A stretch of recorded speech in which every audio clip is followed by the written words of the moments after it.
Demon football coach Brad Laird, the Demons taking on the Grambling Tigers, home opener for your football team. And while every game's important, getting an opportunity to play at home for the first time with this team, I know is tremendously exciting for all involved. Yeah, I mean, it's an exciting time.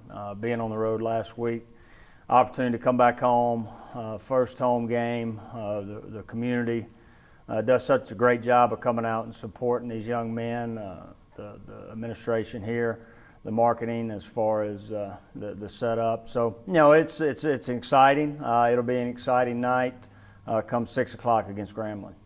So what did you learn about your team last week? Well, you know, as you go back and evaluate, one thing that we talked about is our team competed. I saw that live and I also saw it on film. We competed for 4 quarters, but we didn't execute. You know, that's the thing that we looked at in all 3 phases was assignment and execution, and we just didn't do that. You know, at times A&M had something to do with it. Other times it was just the execution on our part. So, you know, I think, you know, that's the one thing we're going to evaluate from week 1 to week 2 is our preparation and execution. For your football team to succeed on Saturday, what are some of the key things that have to happen? I think we got to start fast. You know, in a game like this at home, you know, you reflect last year against them. They started fast at home, and that kind of took them all the way through the game. And I think that's important for us is to start fast. Special teams is going to be important, like it always is. You know, their kicker, I think, had 18 field goals last year. He's back. Their punter's back. So we also, you know, with what Parker did last week, feel comfortable going into this week as far as the special teams and, you know, and handling the first home game, you know, handling the Friday night, handling the Saturday, eliminating any outside distractions that could affect the process and as we move forward and trying to win a football game. You've known Broderick Fobbs, the Grambling head coach, for quite a while, coached together here. Talk about those days and the man he's become, the coach he's become. Yeah, you know, it's interesting. Our paths very similar.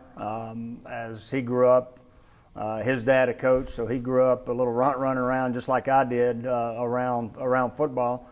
And then becoming graduate assistants, and then both having the opportunity to work here back in the early 2000s together. And you knew then, you saw the way he handled the players, the knowledge he had of the game, the direction he was going. Ultimately, to probably one of his goals back then was to be the head coach at his alma mater. So, you know, as you look back to the early 2000s, you fast forward to where we are now. It's pretty ironic that we're both in the situation that we are.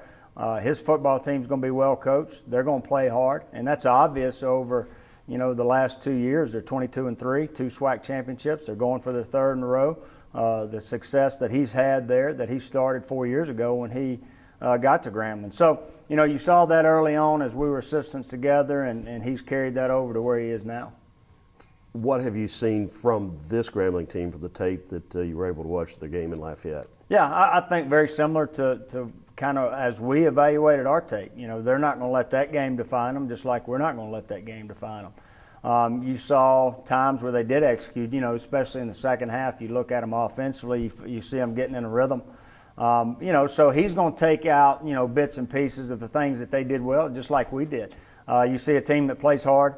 You see a team that's going to play for 4 quarters. And you see a team that has confidence because of what they've done over the last 2 years. So, you know, them coming on the road, you know, that's not going to be a big deal to them. You know, they're used to playing on the road. They're used to this environment. You know, so I think it's got the makeup to be an outstanding football game against 2 good football teams that are looking to get on track week 2. I think there's no question defense is their strength. They have a lot of talent back on that side of the ball. What have you seen on tape? Well, you look at their front 6, I guess you could say. You know, kind of a 3-3 stack, 3-man front. Those 3 guys plus a backup at defensive end. All 4 of those guys that were very productive last year. Even the backup was a preseason second-team All-Conference. But you know, they have a lot of continuity up front with their linebackers, number 5, who was the SWAC Defensive Player of the Year last year, preseason Player of the Year this year defensively. Number 47 also was their second leading tackler, and they got their top 3 tacklers back. So, it really starts for them up front. Those 6 guys create a lot of havoc. And they're going to go as they go up front defensively. For your team, offensively, played 2 quarterbacks extensively last week. May have been a no decision, or is there a decision yet? Both of those guys have continued to earn the right to play. It was very identical. If you really go back and evaluate those 2, didn't turn the ball over, made good decisions, didn't take a sack. Made a couple of deep throws, both of them.